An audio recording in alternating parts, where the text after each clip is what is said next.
Just now the performance for the hands. Usually to be fair with you, I didn't know that it would turn up like that also. Put it further. Put the other one away. Yeah.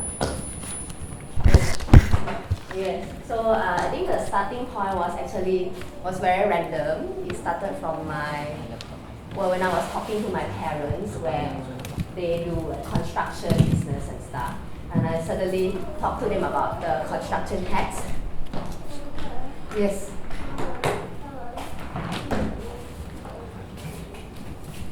No, drink water, darling. Yes. So, I was telling they suddenly talked to me about, actually there's many colors in the construction hats. Yes, because he asking you to go with him. I'm busy now. Papa have. Yes. So I realized that actually there's many colors for the construction. So some green are meant for certain roles, and usually yellow, the usual one that we see is for labor works. And the white one is usually for visitors, for the executive, like manager kind of. So the red one will mean somebody else doing different roles or positions. So it's very color coded and very functional. But it's also some people in English, they will play with the sentence where, oh, you do many things. It's like you need to put your hats on, in a different position. Also, I link that kind of conversation to this English idiom. And as a full-time mother, and I didn't practice dance for a long while, I also feel that, okay, as a artist or a mother, we put on many hats. Even the laundry is maybe as important as my dance class, because if you don't do laundry, you don't get clean laundry. But some people might also feel like, oh, laundry is not as important as making art. You need to keep on creating art to be an important person. So if you keep doing a very layman, normal tasks every day, you're not considered a very successful person. So I really this experience I feel very significant that everything that I do is always important, from like cleaning dishes to doing yoga or dance classes, and it's a more about like self-care thing. And I think that's what the movement exploration that inspire of is from my practice, which is yoga.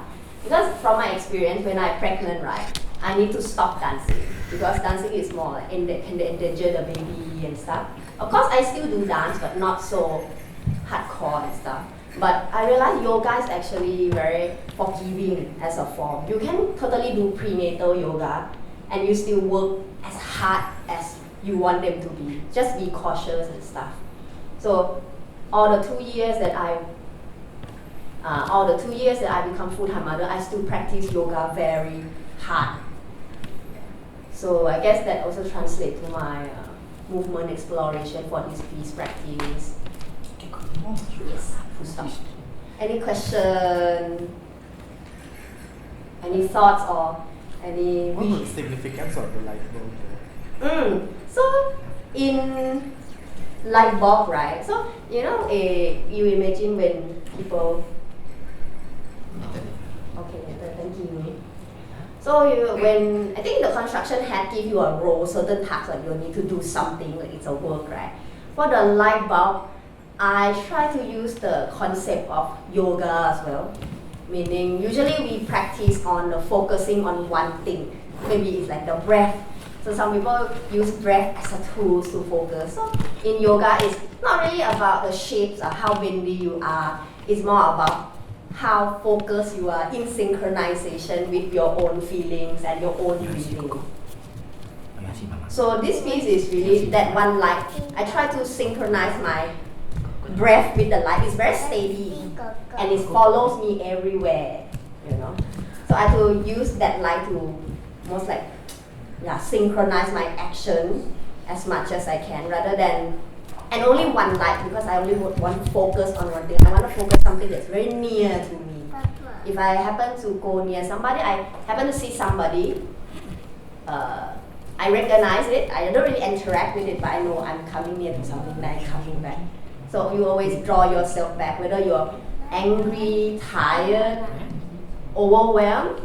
I feel like yoga or this kind of technique, focus technique, can always bring yourself back to the more like clarity of thought, bring yourself grounding yourself rather than going all over.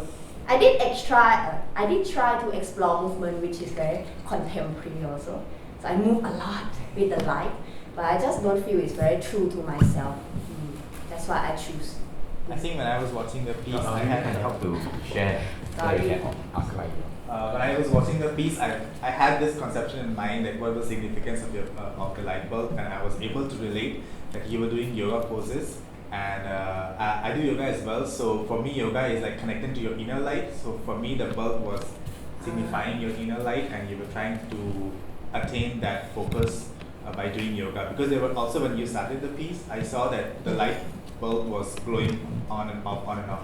So I was trying to understand what was that mean. So to me, it meant like when you're not doing yoga, your inner light is diminished. So sometimes when you focus on your inner light, by doing yoga or any other activity that you feel close with, it just keeps your inner light glowing all the time. So that was my take on the piece. Very nice. Thank you so much.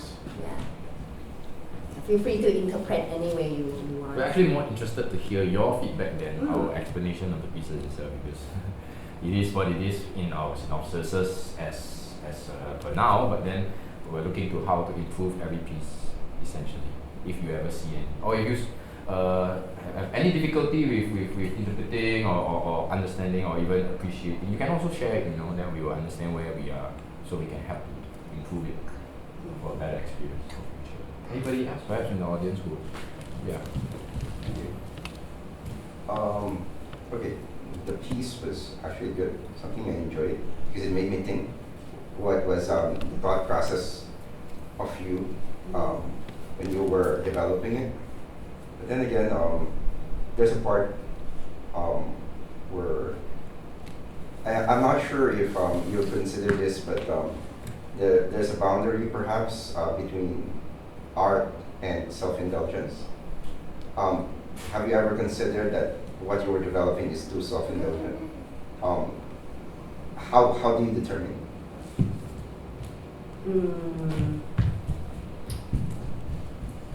I totally understand.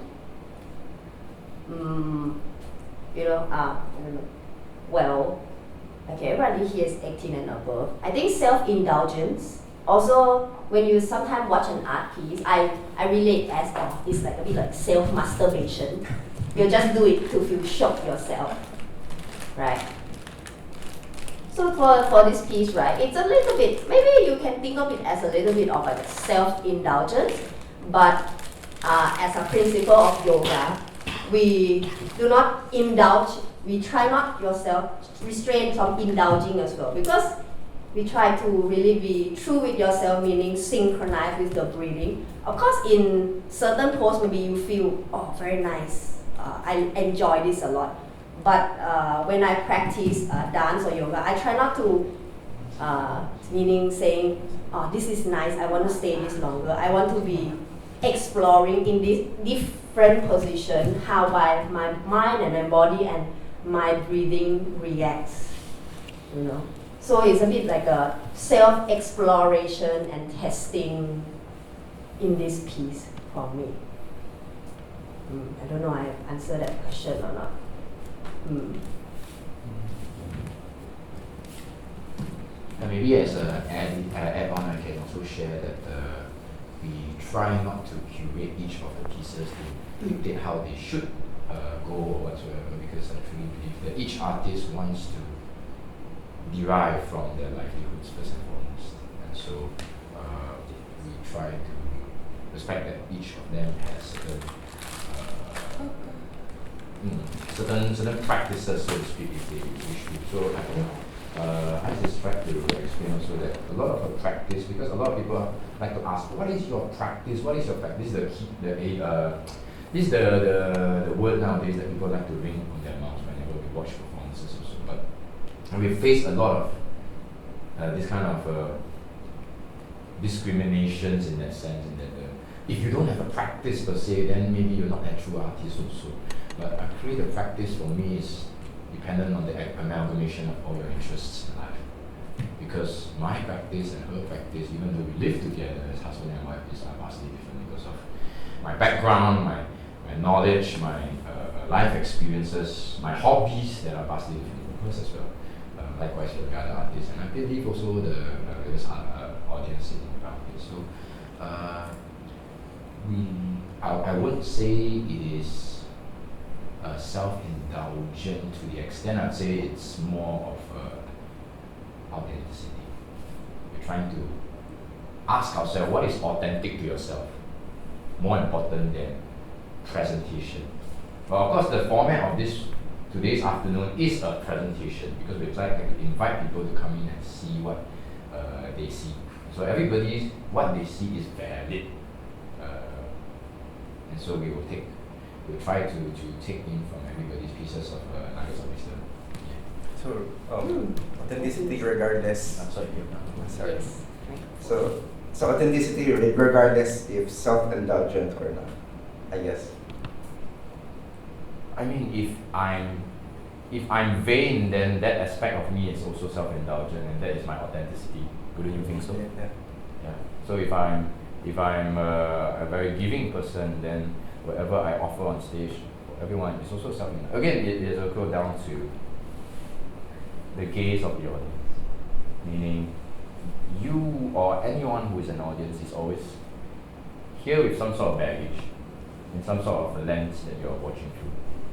So it's even his experience of it may be quite different than hers or yours or whatsoever. And we are actually more than happy to hear various viewpoints like that.